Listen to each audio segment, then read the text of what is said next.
बिस्मिल्लाहिर्रहमानिर्रहीम। अस्सलाम वालेकुम नाज़रीन, आप यूट्यूब चैनल देख रहे हैं, मैं इमरान खान। सबसे पहले तो डोनाल्ड ट्रंप ने अमरीकियों की अक्सरियत को बेवकूफ़ करार दे दिया है। फ्रस्ट्रेशन बहुत बढ़ती जा रही है। डोनाल्ड ट्रंप को भी इस बात का आइडिया है कि इस लड़ाई को वो जिस तरफ लेकर जा रहा है, फेस सेविंग लेने के चक्कर में वो अपने आप को ज़्यादा रिस्क में डाल रहे हैं। अब या तो ईरान का टोटल लॉस करने के बाद उन्हें कोई ना कोई जवाब देना पड़ेगा कि ये इतने बड़े बड़े जंगी जुराइम उन्होंने क्यों किए। डोनाल्ड ट्रंप से ना मीडिया सख्त सवालात भी करना शुरू हो गया। जब डोनाल्ड ट्रंप से ये पूछा गया कि जनाब जंगबंदी कब तक होगी, ये चीज़ें पूछी गई, तो डोनाल्ड ट्रंप ने कहा कि बदकिस्मती से अमरीकी अवाम चाहते हैं कि हम घर वापस आएं। अगर फैसला मेरे हाथ में होता तो मैं तेल के ज़खायर को कब्जे में ले लेता, तेल अपने पास रखता, बहुत सारा पैसा कमाता और ईरान के लोगों का भी ख्याल रखता। तो जो लोग डोनाल्ड ट्रंप के मुखालिफ हैं जंग में, उन अमरीकी शहरियों को डोनाल्ड ट्रंप ने बेवकूफ़ करार दे दिया। अभी एक दिन पहले जो CNN का सर्वे था वो ये बता रहा था कि 68% अमरीकी जो हैं वो खिलाफ हैं और अमरीकियों की अक्सरियत जो है वो जंग की जो पॉलिसी है डोनाल्ड ट्रंप की उसके खिलाफ है। तो अक्सरियत अमरीकियों की उसको डोनाल्ड ट्रंप बेवकूफ़ करार दे रहा है और तेल पे कब्जे का उसका ख्वाब है। जैसे वेनेजुएला के तेल पर कब्जा, इराक के तेल पर कब्जा, मिडल ईस्ट के तेल पर कब्जा, लीबिया के तेल पे अपनी कंपनियों का कब्जा और फिर बिलाखिर ईरान तक ये पहुंच गए। अब एक और स्टेटमेंट में जब उनसे पूछा गया हमलों के हवाले से, तो डोनाल्ड ट्रंप ने कहा जी उन्होंने ईरानियों को जानवरों से तशबीह दी कि इंफ्रास्ट्रक्चर वो तबाह करेंगे। और यानी अजीबोगरीब किस्म के स्टेटमेंट डोनाल्ड ट्रंप दे रहे हैं। जब सवाल किया गया तो उन्होंने कहा ये जानवर है ईरानी, एनिमल्स करार दिया और ये जवाब बनाया कि जी वहां पे क्योंकि बहुत ज्यादा एहतजाजी मुजाहरों को कुचला गया है तो वो तो पाकिस्तान में भी किया गया, वो तो बाकी जगहों पर भी किया जाता है। लेकिन क्योंकि इस वक्त ईरान के ऊपर हमला मकसूद था तो ईरानियों को जो है वो जानवर करार दे दिया। और फिर जब डोनाल्ड ट्रंप से ये सवाल किया गया जनाब लोग आपको पागल कह रहे हैं और आपको ज़हनी मरीज कहते हैं, तो इस पर डोनाल्ड ट्रंप ने कहा जी मुझे कोई फर्क नहीं पड़ता। फिर सबसे ज़्यादा तनकीद डोनाल्ड ट्रंप पे इस बात पे हो रही है कि डोनाल्ड ट्रंप ने गालियां दी हैं। और जब उससे पूछा गया कि आपने गालियां दी, उसने कहा जी बिल्कुल मैंने दी हैं। लोग आपको ज़हनी मरीज कहते हैं, कहते जी मुझे इससे कोई फर्क नहीं पड़ता।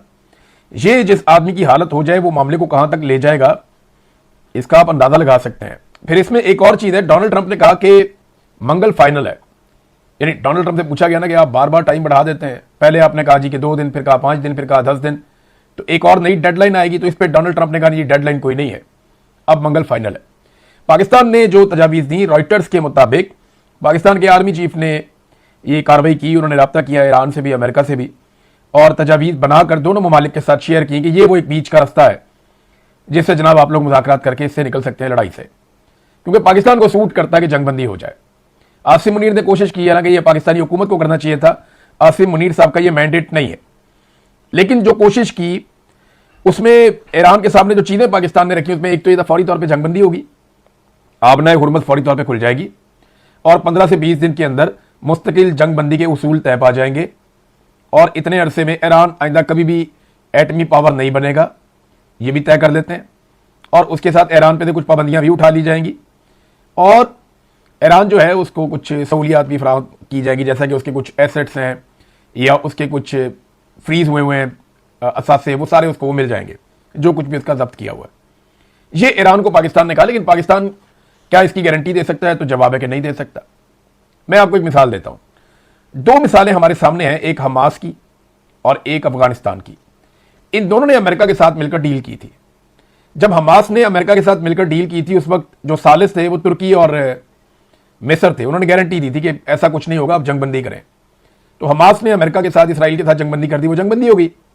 हमास ने अपने तमाम वादे पूरे किए, लेकिन दूसरी जानिब से लगभग 800 के करीब फलस्तीनियों को शहीद किया गया। इसराइल की जानिब से बार बार वायलेशन की गई और ना तुर्की कुछ कर सका, ना मिस्र कुछ कर सका, ना बोर्ड ऑफ पीस के अंदर बैठा हुआ पाकिस्तान कुछ कर सका। 2000 के करीब जो फलस्तीनी उनको जख्मी कर दिया गया और इसराइल को कोई नहीं रोक सका और अमेरिका ने कुछ भी नहीं किया। जंगबंदी हालांकि वो हुई थी।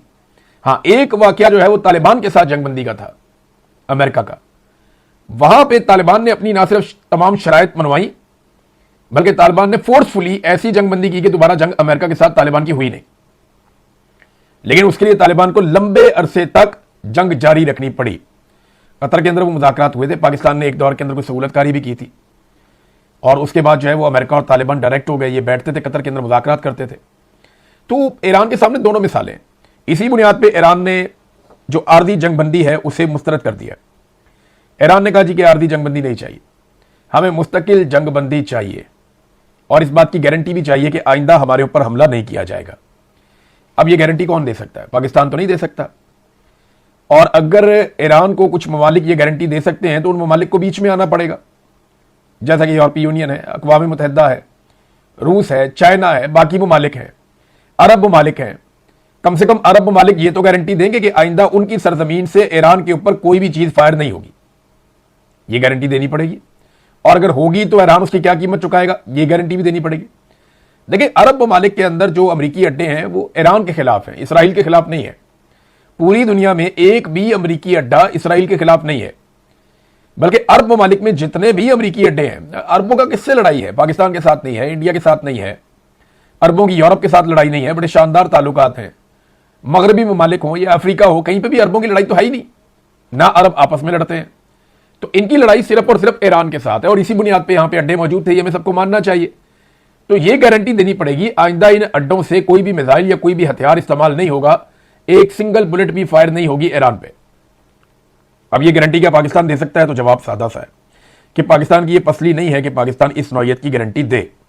हाँ, कतर के जो वजीर आजम हैं उन्होंने एक स्टेटमेंट दिया, लेकिन उससे पहले इराक, तुर्की और पाकिस्तान की क्यादत का बार बार ईरान शुक्रिया जरूर अदा करता है और शुक्रिया अदा कर करके इन तीनों मुल्कों को बांधा हुआ है। क्योंकि एक तरफ तुर्की है, उसके ऊपर बड़ा दबाव है कि वो अमेरिका को सपोर्ट करे ईरान को मारने के लिए, एक तरफ पाकिस्तान है, इस पर बड़ा दबाव है कि ये ईरान को मारने के लिए सपोर्ट करे। अमेरिका का बराह रास्त भी है और अरब ममालिक के जरिए से भी कुछ ना कुछ दबाव रहता है। तो इराक, वहां पे वैसे ही आपको पता है खाना जंगी ऐसी सूरत है, बड़े लंबे अरसे से अमेरिकन सिर्फ वहां से तेल निकाल रहे थे। तो ईरानी क़यादत क्या करती है? अभी तर्जुमान ने दोबारा स्टेटमेंट दिया, वो बार बार पाकिस्तान का, तुर्की का और इसका शुक्रिया अदा करते हैं इराक का, ताकि इनकी क़यादत बंदी रहे। और उन्होंने शुक्रिया अदा किया, जी हम ईरानी कौम के दिफा की हमायत करने पर तीनों ममालिक की कौमों के शुक्रगुजार हैं। ये तर्जुमान ईरानी वज़ारत ख़ारजा ने कहा। तो वो इनका इतना शुक्रिया अदा करते हैं ताकि ये जंग से बाहर ही रहे कि जनाब आप तो बड़े अच्छे हैं, आप तो हमें भी अच्छा समझते हैं, आप हमारे खिलाफ किसी लड़ाई का हिस्सा भी नहीं बन रहे, बल्कि आपकी आवाम हमें सपोर्ट कर रही है, हम आपकी आवाम का शुक्रिया अदा करते हैं। ये ईरान की बड़ी जबरदस्त हिकमत अमली है और वो इस हिकमत अमली को लगातार लेकर चल रहा है।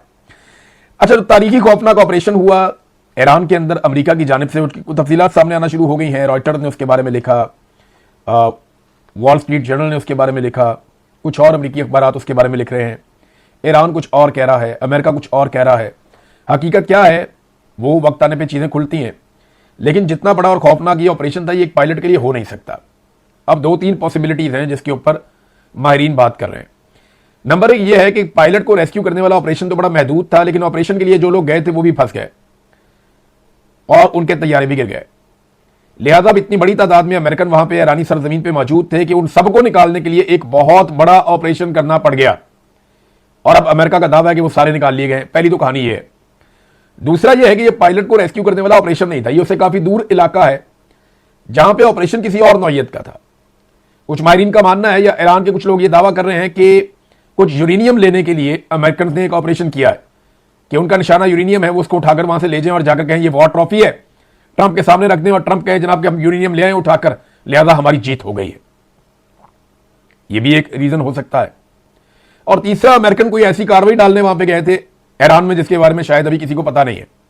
कुछ भी हो सकता है ना, लेकिन आप जरा फिगर सुनेंगे तो आपको आइडिया हो जाएगा। छोटी मोटी कार्रवाई नहीं हुई है, बहुत बड़ा ऑपरेशन हुआ, पूरी जंग हुई है। एक 100 स्पेशल फोर्सेज के एहलकार हैं, जो 100 के करीब कमांडोज हैं अमेरिकन, जो वहां पे गए थे। दर्जनों जंगी जहाज और हेलीकॉप्टर भी वहां पे गए थे। CIA ने अपनी खुफिया मालूमात फराहम की, मुसाद ने अपनी खुफिया मालूमात फराहम की और गुमराह कुन मालूमात वहां पे फैलाई भी गई। B-1 बम्बार तैयारों ने 2000 पाउंड वजनी 100 सैटेलाइट गाइडेड बम भी गिराए। अब ये बम क्यों गिराने पड़े? तो इसके लिए हमने सैटेलाइट फुटेज देखी, तो उसमें पता चलता है कि ईरान में जिस एरिया में ये सारी बमबारी हुई है उसके आसपास जो मेन सड़कें और पुल हैं उनको तबाह कर दिया गया था, ताकि इस एरिया में ईरानी सप्लाई ना पहुंच सके, ईरानी फोर्सेज यहां पे जमीनी रास्ते से ना आ सके। इसलिए इस रास्ते पे आने वाली सड़कों के अंदर बहुत बड़े बड़े गड़े डाल दिए गए, इतने बड़े बम फेंक कर। यानी ये बहुत कई मीटर बड़े और चौड़े जो हैं वो ये गड़े पड़ गए हैं सड़कों पे, और ये इसमें इस्तेमाल किया गया B-1 बम्बार। ये आपको पता है कि ये कंक्रीट के बंकर्स को भी तबाह कर देता है। 2000 पाउंड इसका वजन है, तो ये इसको भी इस्तेमाल किया गया। ये 100 सैटेलाइट गाइडेड बम गिराए गए हैं। MQ-9 रिपर्स ड्रोन जो हैं ये भी इस्तेमाल किए गए, इनसे बमबारी की गई और उन लोगों को रोकने की कोशिश की गई जो उस पैसिफिक एरिया की तरफ आना चाह रहे थे। एक दावा किया गया कि जो पायलट था ये जाके कहीं पहाड़ों के अंदर दरार है जिसके अंदर घुस के छुप गया था और इसने अपना एक कोड भिजवाया था कि मैं जिंदा हूं और यहां मौजूद हूं, अपनी जिंदगी का इसने एहसास दिलाया।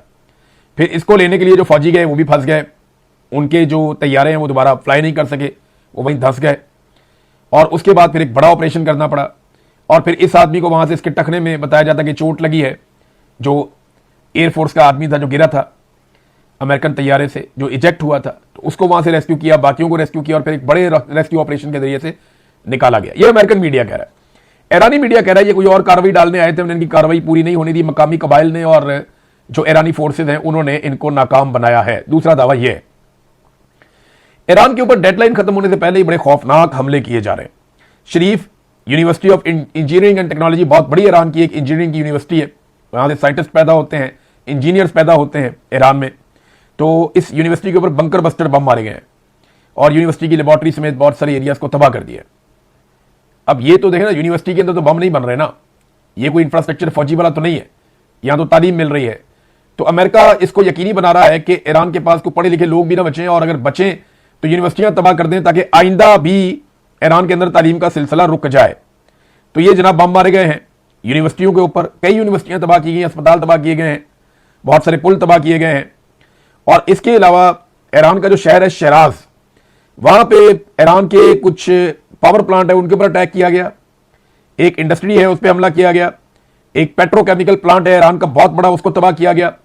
इसराइली वजीर दिफा के मुताबिक वो अब तक ईरान की पेट्रोकेमिकल जो प्रोडक्शन है उसका 85% तबाह कर चुके हैं।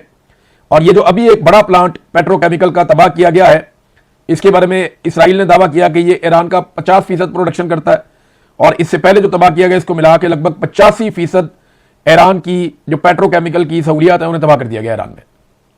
दूसरी जानब ईरान ने भी डेजर्ट के अंदर इसराइली केमिकल प्लांट को निशाना बनाया और उसकी वीडियो भी आई कि वो भी तबाह हो गया। तो एक दूसरे के ऊपर भरपूर किस्म के अटैक किए जा रहे हैं ईरान की जानिब से और इसराइल की जानिब से, और अभी जो डेडलाइन है जो अमेरिका ने दी हुई है वो पूरी नहीं हुई।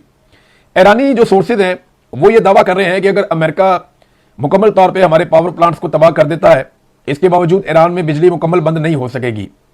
वो कहते हैं जी हमारा सेंट्रलाइज सिस्टम नहीं है, हमारे अलग अलग सिस्टम काम करते हैं, हम मुतबादल निज़ाम को चलाकर कुछ ना कुछ करके अवाम को बिजली फराहम करते रहेंगे। इसका मतलब यह है कि ईरान के दिमाग में यह बात है कि ये प्लांट तबाह भी हो गए तो फिर क्या करना है, यानी वो इस लड़ाई को लड़ने पर तुले हैं। और एक और चीज़ यह है कि दुनिया इसको एक ऐसी नज़र से देख रही है कि ज्यादती हो रही है। पहली मरतबा ऐसा हो रहा है कि अमेरिका ने देखा ना, पूरा इराक तबाह कर दिया, पूरा अफगानिस्तान तबाह कर दिया, पूरा लीबिया तबाह कर दिया, पूरा शाम तबाह कर दिया, किसी ने एक लफ्ज़ नहीं बोला, किसी ने नहीं पूछा कि इस लड़ाई में ये क्यों हो रहा है वो क्यों हो रहा है, नहीं, किसी ने नहीं पूछा। गजा मलबे का ढेर बन गया, किसी ने नहीं पूछा। लेकिन ईरान के अंदर जितने हमले हो रहे हैं, चाहे तालीमी इदारों पर, चाहे सेहत के मराकज़ के ऊपर, चाहे इंफ्रास्ट्रक्चर को तबाह किया जा रहा है, चाहे प्लांट्स को तबाह किया जा रहा है, पूरी दुनिया उसको एक ज्यादती के तौर पर ले रही है। तो ईरान कुछ ना कुछ करके दुनिया को यह बावर करवाने में कामयाब रहा है कि विक्टिम इस वक्त ईरान है, मजलूम इस वक्त ईरान है और अमेरिका उसके साथ ज्यादती कर रहा है। ये वो दुनिया में रजिस्टर करने में कामयाब रहे हैं। बहुत सारे आलमी रहनुमा कहते हैं कि ईरान के साथ ये ज्यादती हो रही है। कतर के वज़ीर आज़म ने स्टेटमेंट जारी किया, उन्होंने कहा कि ईरान में इंफ्रास्ट्रक्चर की तबाही के खिलाफ उन्होंने वार्निंग जारी कर दी। उन्होंने कहा खास तौर पर जो पानी और खुराक से मुताल्लिक इंफ्रास्ट्रक्चर है ईरान में, उसको तबाह ना किया जाए, इसके बड़े खौफनाक नताइज निकलेंगे। एक और नाज़रीन खबर मैं आपको बताता हूं, फ्रांस, मैक्रोन ने बड़ी कार्रवाई डाल दी अमेरिका के साथ, इसीलिए शायद डोनाल्ड ट्रंप पिछले दिनों गालियां दे रहे थे। मेरे ख्याल में डोनाल्ड ट्रंप को पता ही बाद में चला कि कार्रवाई हो क्या गई। फ्रांस का बहुत सारा सोना पड़ा हुआ था न्यूयॉर्क में। आपको पता है जो रियासतें होती है ना, उनका अपना सोना भी होता है, सोने के ज़खायर उनके अपने भी होते हैं जिसकी मलकियत उन रियासतों के पास होती है। तो फ्रांस का सोना बहुत बड़ी मिकदार में, मिकदार आपको बताऊंगा आप हैरान हो जाएंगे, 129 टन सोना था। ये एक टन में 1000 kg होता है, यानी 1,29,000 किलोग्राम, ये इतना सोना था। तो ये 129 टन सोना जो अमेरिका न्यूयॉर्क में था खबर के मुताबिक, उसे बड़े आराम से फ्रांस ने वहां फरोख्त किया और उसके बराबर का सोना खरीद लिया यूरोप में। और अब जो सारे का सारा सोना है फ्रांस का, वो पेरिस में है, यानी फ्रांस अपना सारा सोना इकट्ठा करके अपने पास ले गया पेरिस में। सोना एक ऐसे वक्त में बेचा अमेरिका में फ्रांस ने जिस वक्त अमेरिका की मार्केट के अंदर भूचाल आया हुआ था, शेयर्स गिर रहे थे। तो ऐसे मौका पर जो लोग मुख्तलिफ एसेट होल्ड करते हैं अपने पास, बहुत अमीर लोग होते हैं, वो कोशिश करते हैं उसको सोने में कन्वर्ट कर दें, क्योंकि सोना एक ऐसी धात है जिसकी आलमी मंडी के अंदर कीमत बरकरार रहती है, करेंसियां ऊपर नीचे होती रहती हैं। तो जब भी कभी जंग जैसी सूरत हो या कोई ऐसे माहौल बन जाए तो सोने की कीमत हमेशा ऊपर जाती है, या वो एक मजबूत करेंसी के तौर पर सोना मौजूद रहता है। लिहाजा उन्होंने सोना बेचा और सोना खरीदा उसके बराबर, और इसमें उन्होंने जो पैसा बनाया वो लगभग 15 अरब अमरीकी डॉलर्स हैं। 15 अरब अमरीकी डॉलर्स का मुनाफा भी बना लिया फ्रांस ने। ये अब एक खबर है, तो डोनाल्ड ट्रंप ने गालियां नहीं देनी तो और क्या करना है, मैक्रोन को बुरा भला नहीं कहना तो और क्या कहना है। अमरीकी फौजियों के हवाले से एक बड़ी अजीबोगरीब खबर आई है नाज़रीन, मैं आपके साथ शेयर करता हूं। पहले तो मुझे समझ नहीं आई कि ये ऐसा करने का मकसद क्या हो सकता है, लेकिन ये खबर बड़ी इंपॉर्टेंट है। खबर ये कहती है कि अमरीकी जो तैयारे तबाह हुए हैं ईरान में, उनमें से कुछ कागजात भी मिल गए। तो उसमें एक अमरीकी फिजाइया की मेजर है अमांडा एम रॉयटर। ये जो, अच्छा ये कोई खबर नहीं है कि इसका नाम क्या है या ये कौन है, एक मेजर है, अमरीकी मेजर। इसकी शनाख्त के कागजात मिले, इसका कार्ड शार्ड मिला कि ये मेजर है, इसका नाम ये अमांडा है। लेकिन उसके साथ ये एक इसराइली B2 परमिट भी मिला है, यानी इसराइल के अंदर जब अमरीकी जाते हैं तो उनको B2 परमिट जारी किया जाता है कि ये आपका वीजा है। अब समझने वाली बात यह है कि अमरीकी फौजी लड़ने के लिए आ रहे हैं तो उनको इसराइल के वीजे की क्या जरूरत है।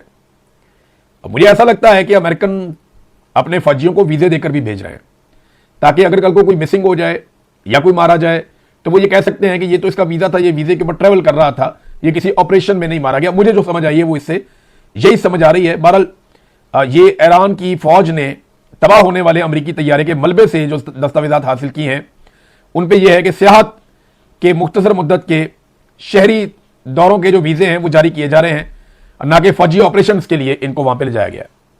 अब इससे अमेरिका क्या निकालना चाहता है, ये एक रिकॉर्ड पे आ गई ये चीज। जब कोई चीज निकलेगी आगे तो फिर हम इसको उसके साथ जोड़ के देख सकते हैं फ्यूचर में। इमरान खान साहब का नाज़रीन आज मुकदमा लगा हुआ है पाकिस्तान के अंदर। सबसे इंपॉर्टेंट खबर इमरान खान साहब की होती है, बाकी तो सारे लटरम पटरम है। तो उनका केस लगा हुआ है आज इस्लामाबाद हाई कोर्ट में। उम्मीद करते हैं आज इस्लामाबाद हाई कोर्ट ने इंसाफ दे देगी या उनकी रिहाई का कोई रास्ता बन जाएगा, उम्मीद ही करते हैं। वरना पाकिस्तान की अदालतों में ऐसा तो कुछ है नहीं, उनके अंदर तो दमखम ही नहीं है। ये जजेस तो एस्टेब्लिशमेंट के पुजारी हैं, एस्टेब्लिशमेंट इनको लेकर आई है अपने जूतों पे बिठा के, और अब ये जजेस बैठे हुए हैं और इंसाफ देने से कासिर हैं। किसी किस्म की पाकिस्तान में अदलिया बची नहीं है। जो जजेस थे जो इंसाफ कर सकते थे वो जान छुड़ा के भाग गए, और जो जजेस अभी भी डट कर खड़े हैं उनको सलाम ही करना चाहिए, सल्यूट पेश करना चाहिए। वरना निज़ाम इतना जालिम है कि एक एक करके सारे जजेस को उन्होंने कंप्रोमाइज करवाने की कोशिश की है। बहरहाल इमरान खान साहब का मुकदमा दोबारा लगा हुआ है अल कादर वाला, देखते हैं इसमें क्या होता है। बहरहाल पाकिस्तान में जो तेल की बढ़ती हुई कीमतें हैं उनकी वजह से ताजिर काफ़ी प्रोटेस्ट कर रहे हैं। जो फैसलाबाद चेंबर ऑफ कॉमर्स है, जहां से सारी आपकी टेक्सटाइल की इंडस्ट्री चलती है, वहां जो उनके सदर हैं फारूक यूसुफ, उन्होंने स्टेटमेंट दिया कि अगर तेल की कीमतें कम नहीं हुई तो सनतें बंद हो जाएंगी, क्योंकि बाकी अखराजात बहुत बढ़ गए हैं, रॉ मटेरियल के अखराजात बहुत बढ़ गए हैं, एनर्जी की प्राइसेस आपने आसमान पे पहुंचा दी हैं, तो हमारी इंडस्ट्री, हमारी सनतें ये बंद हो जाएंगी अगर तेल की कीमत को कम ना किया गया। तो फिर आप दुनिया का मुकाबला कैसे करेंगे? इंडिया का तो देखें ना, और बांग्लादेश का, वो तेल आपसे सस्ता है, वहां पे रॉ मटेरियल भी सस्ता है, और वो धड़ाधड़ मेहनत कर रहे हैं। तो आपने खाली GSP प्लस पे तो नहीं अपना सौदा बेचना, और अगर वो भी आपसे चला गया खुदा ना खास्ता जो आपकी हरकतें हैं, तो फिर आप क्या करेंगे? तो पाकिस्तान ने अगर चलना है ना तो सारे शोबों को साथ चलाना पड़ेगा। सिर्फ एक इदारा बैठ के फैसले करे और अपनी मनमानी करे ना तो फिर पाकिस्तान नहीं चल सकता। अब तक इतने, अपना ख्याल रखिएगा, अपने चैनल का भी। अल्लाह हाफ़िज़।